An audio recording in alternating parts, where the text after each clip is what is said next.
Bhavnagar ACF દ્વારા પરિવારની હત્યા મામલે નવો ઘટસ્ફોટ થયો છે। પ્રેમ પ્રકરણમાં હત્યા થઈ હોવાનો પોલીસ તપાસમાં ખુલાસો થયો છે। એસીએફને વન વિભાગની કર્મચારી સાથે લાંબા સમયથી પ્રેમ સંબંધ હતો।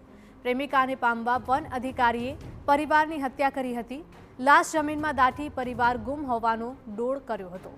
તો પોલીસે આરોપીના 7 દિવસના રિમાન્ડ મેળવ્યા છે અને વધુ પૂછપરછ હાથ ધરી છે। પૂછપરછમાં પ્રેમ પ્રકરણની અધિકારીએ કબૂલાત કરી હતી।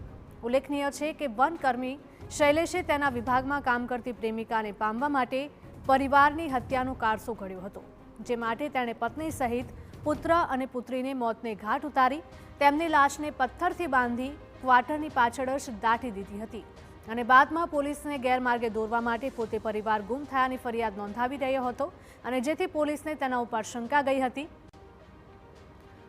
વન અધિકારીનું પાપ છુપાયેલું ન રહ્યું અને પોલીસને ક્વાર્ટર પાછળથી પત્ની અને બાળકોની લાશ મળી આવી હતી। આ સમગ્ર મામલે પ્રેમ પ્રકરણ હોવાનો ખુલાસો થતાં આ હત્યામાં આરોપીની પ્રેમિકાની કોઈ સંડોવણી હતી કે કેમ તે અંગે પણ તપાસ તેજ કરાઈ છે।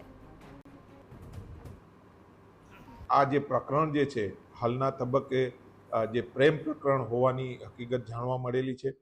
પોલીસ દ્વારા જે મહિલા જે છે તેની બી પૂછપરછ કરી અને આ જે છે એનું કેટલા તબક્કે એનું ઇન્વોલ્વમેન્ટ છે કે નહીં તે જે છે એ પોલીસ દ્વારા તેની પૂછપરછ કરી અને જો હશે તો તેને કાયદાકીય કાર્યવાહી કરવા પોલીસ કટિબદ્ધ છે।